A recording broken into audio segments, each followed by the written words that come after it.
Bueno, muchachos, después del ejemplo anterior, donde vimos cómo modelar un problema de propagación de temperaturas en una placa, vamos a entrar en el detalle de la sintaxis con la que se escriben, con la que se describen los problemas del minisync. Y es muy, muy importante porque es una sintaxis asociada a una semántica declarativa. Entonces aquí vamos a describir las relaciones que queremos, pero no vamos nunca a decir cómo se solucionan los problemas. Entonces, ese es el objetivo de este pedazo, empezar a ver la sintaxis y entender, y que cuando leamos un programa, un programa no, cuando leamos un modelo, entendamos lo que está descrito ahí en el modelo, porque entendemos lo que significa esa sintaxis. Le doy turno a Robinson para que les cuente. Muy bien, entonces vamos a empezar a ahondar un poco más en lo que es la sintaxis de conjuntos. Cuando vamos a definir un conjunto, entonces se utiliza la palabra reservada set, luego viene la palabra of, luego viene el tipo de conjunto en minisync, entonces nosotros vimos que podemos tener enteros, flotantes, strings, entre otros. Luego viene dos puntos y finalmente viene el nombre que le vamos a dar al conjunto. Digamos que esta es la sintaxis en general para crear un conjunto. Ahora, cuando nosotros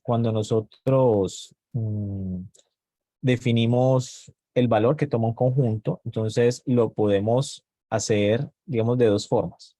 Uno es utilizando corchetes y definir cada uno de los elementos de un conjunto, tal cual como lo hacemos o como lo han hecho en sus cursos de matemáticas. Entonces, se define cada uno de los elementos de conjunto. Internamente, Minisync le da tratamiento de conjunto. Quiere decir que allí no pueden haber valores repetidos y por defecto él ordena los valores de ese conjunto. O también lo podemos hacer a través de un rango, que es utilizar una expresión, punto, punto, segunda expresión. Es como un límite inferior y un límite superior. Y por defecto, Minisync toma todos los elementos internos que están en ese conjunto. Entonces, miremos algunos ejemplos. Entonces, aquí, primero definimos un conjunto de enteros y lo llamamos x1, ¿sí?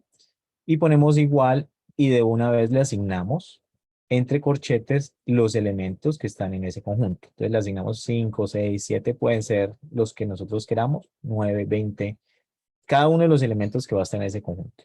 Esta es, digamos, que la definición de un conjunto. Este conjunto es inmutable. Noten que no es variable, es inmutable, es una constante, de hecho. Otra forma de hacerlo, por ejemplo, aquí definimos un conjunto de enteros y este conjunto de enteros tiene todos los números enteros del 5 al 10, es decir, tiene el 5, el 6, el 7, el 8, el 9, el 10. Cada uno tiene sus, digamos, características. Si yo necesito generar un conjunto de números de todos los números enteros entre el 200 y el 300, pues yo no me voy a poner a definir todos esos elementos con corchetes, sino que lo hago con un rango. Entonces, ahorita que Juan Francisco les hablaba de expresividad, es este tipo de cosas al que él se refiere, por lo menos en la definición de conjuntos. También te puedo tener conjuntos de flotantes. Entonces, por ejemplo, aquí tengo X3, es un conjunto de valores flotantes que tiene 5.4, 6.7 y 7.1. Y X4 es el conjunto de números flotantes entre 2 y 5.1.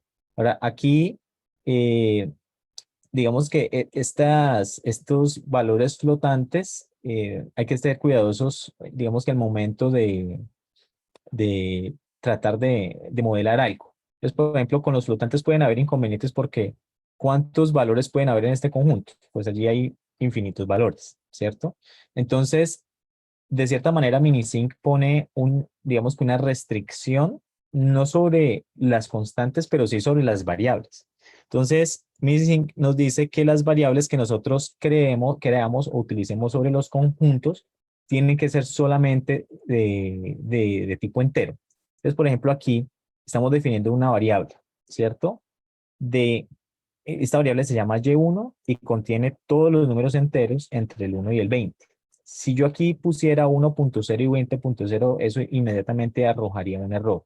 Porque y1 no, digamos que a pesar de ser un conjunto, no puede ser una variable una variable tipo conjunto, por así decirlo, que tome valores sobre los flotantes. Solamente pueden tomar valores sobre los enteros. Miren que aquí creo otro conjunto, se llama Y2, y le estamos diciendo que es una variable que va a tomar valores de X1, es decir, 5, 6 y 7. Va a tomar valores de allí. Y Y3 también es una variable que va a contener valores de X2, es decir, de 5 al 10. Si yo Perdón, ejecuto esto, perdón, ujú, Robinson, una aclaracióncita antes.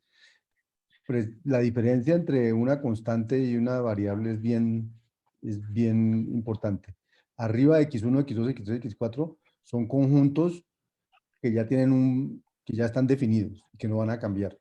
Los de abajo, Y1, Y2 y Y3, son variables de conjunto, que tienen valores conjuntos. Es decir, Y1 no es el conjunto de números del 1 al 20. Y1 es un conjunto que puede tener números del 1 al 20. Puede tener cualquier subconjunto del 1 al 20, es una posible valor de Y1. Y2, incluye el valor. cualquier subconjunto de 5, 6, 7 puede ser un valor que tome Y2. Y de Y3, cualquier subconjunto de 5 a 10 puede ser un valor que tome Y3. Pero no sabemos qué valor tienen Y1, Y2 y Y3, sino según las restricciones que pongamos, se instanciarán en algún valor o en otro. En cambio, los cuatro de arriba, X1, X2, X3, X4, sí definimos que eran unos valores específicos, el conjunto del 5 al 6 y el 7, o el conjunto del 5 al 10, etcétera. Digamos que es diferente este var que no var. Cuando es var, se va a usar para poder modelar un problema en el cual la solución puede ser cualquier valor que quepa en ser un conjunto de 1 al 20. Pero arriba no estamos definiendo variables, estamos definiendo valores. Perfecto. Ahora bien, cuando nosotros, por ejemplo, en el ejemplo de la placa de metal, cuando creamos la matriz, utilizamos conjuntos, por ejemplo, para modelar los índices de la matriz. Entonces, en ese caso, utilizamos conjuntos, pero conjuntos constantes, no variables, porque las variables no pueden ser utilizadas para modelar, digamos que los índices de una matriz, porque en últimas no sabemos qué valores va a tener o se van a estar asociadas con esas variables. Luego yo no podría, o el solver no puede, digamos que determinar cuál es el tamaño de la matriz que necesita para poder hacer la asignación de variables. Entonces, por ejemplo, nuevamente cuando vamos a definir o vamos a utilizar conjuntos para indexar matrices y arreglos y ese tipo de cosas, tienen que ser constantes, no pueden ser variables. Muy bien. Ahora bien, cuando utilizamos variables que están relacionadas con conjuntos, pues podemos utilizar operaciones relacionadas a esto, como las que vimos en un ejemplo pasado. Entonces podemos utilizar, por ejemplo, operaciones, la operación in. De hecho, esta operación ya la vimos en el for all que trabajamos hace un momento. Me voy a devolver acá. Miremos, aquí está. Entonces, para todo i que está en C-height y C-height es un conjunto, ¿cierto? Entonces, esa operación es una operación de membresía. También tenemos el subset para que nos permite identificar si un conjunto X es subconjunto de un conjunto Y, superset, tenemos unión, intersección, diferencia, la diferencia entre A, diferencia B, es todos los elementos de A que no están en B, diferencia simétrica, son los elementos de A que no están en B y los elementos de B que no están en A, y la cardinalidad. Bien, estos son algunos de los ejemplos de funciones que pues, están asociadas o que podemos utilizar en restricciones asociadas a conjuntos. Y por último, tenemos las enumeraciones. Las enumeraciones, digamos que nos van a permitir también manejar índices para matrices y nos dan mayor expresividad a la hora de modelar algo. Cuando vimos el ejemplo de colorear un mapa, nosotros el primer modelo que hicimos lo hicimos con números enteros y luego hicimos un ejemplo donde utilizamos una enumeración que era con colores. Entonces, la forma de crear una enumeración es utilizar la palabra enum de enumeración, luego viene el nombre de la enumeración. Y en algún punto la enumeración se va a comportar de la misma manera como se comporta un conjunto. Viene, digamos que yo le puedo asignar un valor, entonces se utilizan corchetes y van los valores separados por coma. Entonces miremos algunos nombres o algunos ejemplos de enumeraciones. Estas enumeraciones importantes no son variables, se comportan también como variables y son muy utilizadas para indexar particularmente arreglos. Entonces tenemos en nombres, Y luego nombres, yo voy a decir que tenemos dos nombres, Juan Francisco y Robinson, ¿cierto? Luego tenemos otra numeración que son frutas y tenemos, por ejemplo, manzana, pera y mango.